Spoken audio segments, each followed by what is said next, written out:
ৰাস্তা নাপাওঁ কাৰণে টিং ফালি আমি 25জনমান টিঙৰ ওপৰত উঠি থাকিলোঁ। থকাৰ পিছত মানে আৰু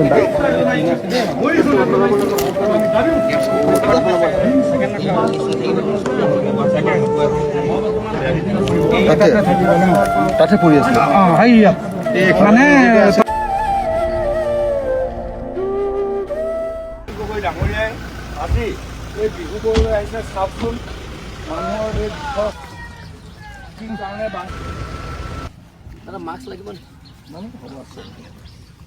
গোটেই মানুহৰ ঘৰ আছিলে, 80 ঘৰমান নাছিলে।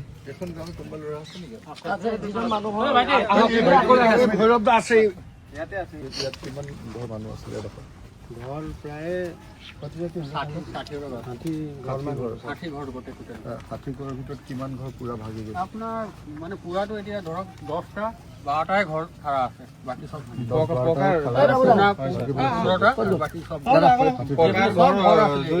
তেখেতৰ পত্নী উঠি গ'ল। কালি ডেড বডি উদ্ধাৰ হৈছে, বাঁহত লাগি আছে। হয় নেকি?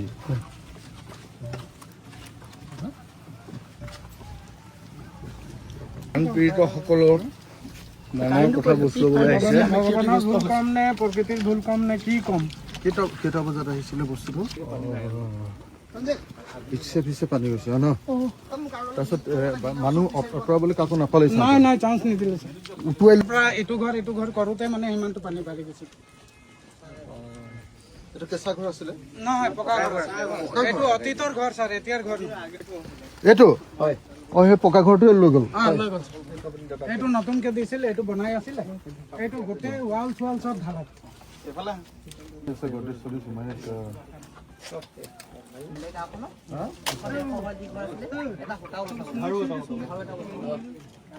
মানে ফেমিলি পৰ্যন্ত হেৰাইছে। কি ক'ব, ঘৰো কেঁচুৱা আছিলে, কেঁচুৱাটোকো বচাব নোৱাৰিলে ন। মাইকী মানুহ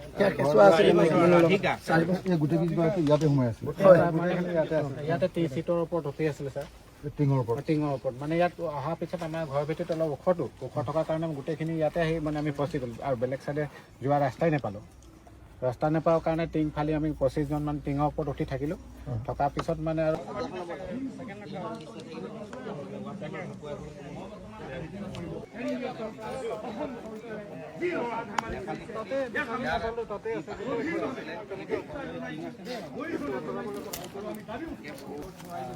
তাতে তাই ভৰিটো ভাঙিলে, তাতে পৰি আছিলে। মানে তাত খানি যি সকলে নি চলাই নেপালী গোষ্ঠী উভালি পৰি আছে নদীৰ।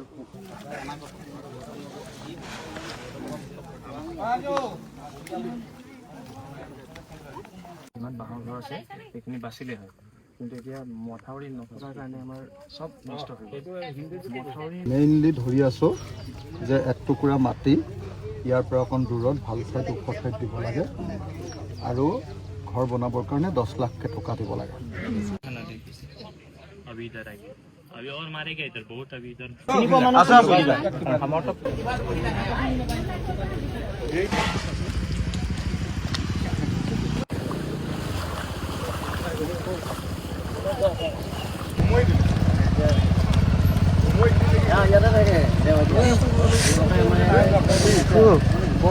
না ৱাটাৰ ৰিচোৰ্চ মিনিষ্টাৰ আহিছে, না CM আহিছে, কোনো অহা নাই।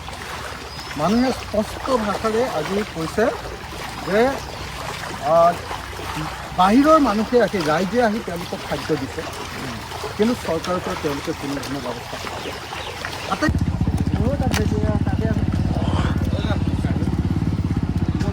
এইটোৱে ঘৰ।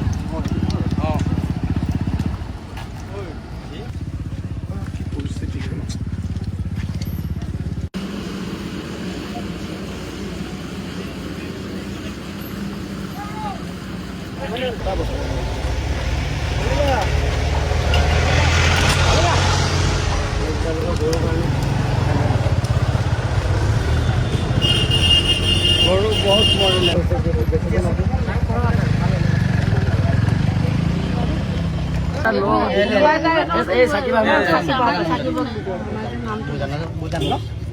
মনু হুছেইন মুনকাটো মুখে দিব তেখেতক দি দিওঁ